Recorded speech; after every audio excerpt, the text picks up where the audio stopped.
दुष्यन्तं समरे चिन्तया स्थितं रावणं चाग्रतो दृष्ट्वा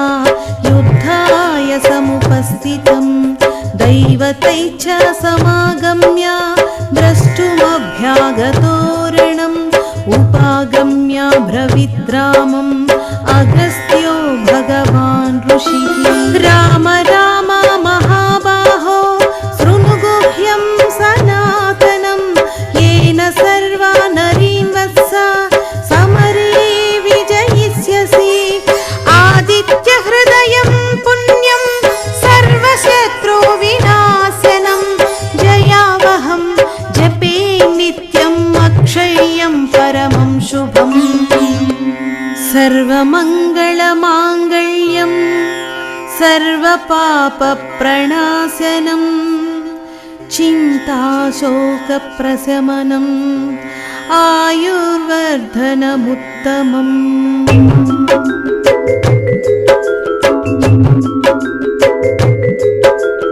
रश्मिमन्तं समुद्यन्तं देवासुरनमस्कृतं पूजयस्व विवस्वन्तं भास्करं भुवनेश्वरं सर्वदेवात्मको हेशः तेजस्वी रश्मिभावनः एष देवासुरगणान् लोकान् पाति गभस्तिभिः एष ब्रह्मा च विष्णुश्च शिवस्कन्दः प्रजापतिः महेन्द्रो धनदः कालो यमः सोमो ह्यपाम्पतिः पितरो वसवसाध्या अश्विनो मरुतो मनुः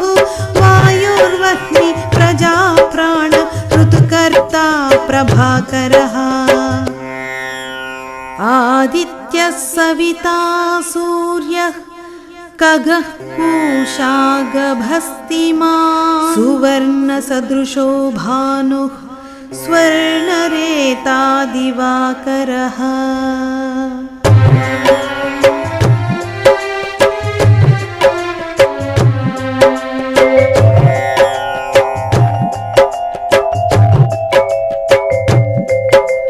हरिदश्वः सहस्रार्चिः सप्तसप्तिर्मरीचिमान् तिमिरोन्मथनः शम्भुस्पष्टार्ताण्डअंशुमान् हिरण्यगर्भः शिशिरो स्तपनो भास्करो रविः अग्निगर्भोदितेः पुत्रः शङ्खशिशिरनाशनः व्योमनाथस्तमो भेदी ऋग्यजुस्सामपारगः घनवृष्टि रपां मित्रो विन्ध्यवीधिप्लवङ्गमः आतपी मण्डली मृत्युः पिङ्गळ सर्वतापनः कविर्विश्वो महातेजो रक्तसर्वभवोद्भवः नक्षत्रग्रहताराणाम् अधिपो विश्वभावनः तेजसामपि तेजस्वी द्वादशात्मन्नमोऽस्तु ते।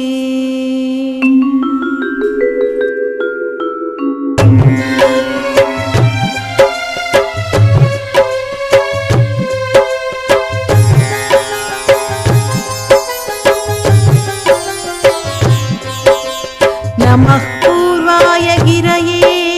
पश्चिमायाद्रये नमः ज्योतिर्गणानां पतये दिनाधिपतये नमः जयाय जयभद्राय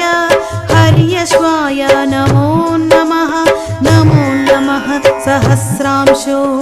आदित्याय नमो नमः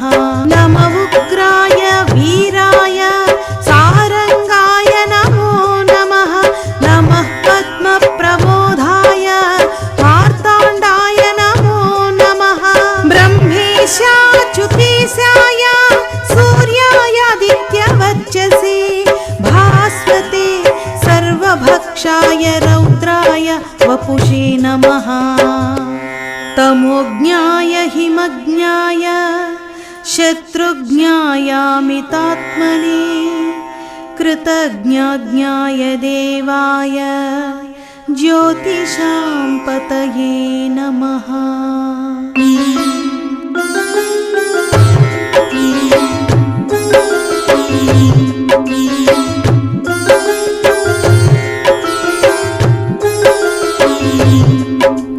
तप्तचामीकराभाय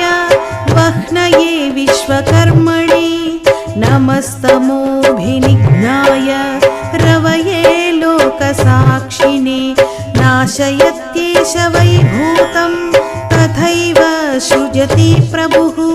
पायत्येष तपत्येष वर्षत्येष गभस्तिभिः ये स सुप्तेषु जागर्ति भूतेषु परिनिष्ठितः एष एवाग्निहोत्रं च फलं चैवाग्निहोत्रिणां वेदाच्च क्रतवच्चैव क्रतूनां फलमेव च यानि कृत्यानि लोकेषु सर्व एष रविः प्रभुः येन मापत्सु कृच्छ्रेषु कान्तारेषु भयेषु च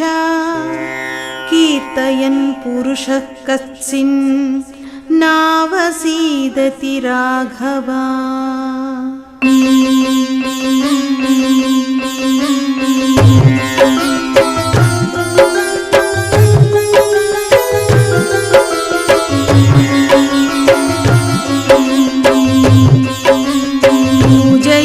पूजयस्वैनमेकाग्रो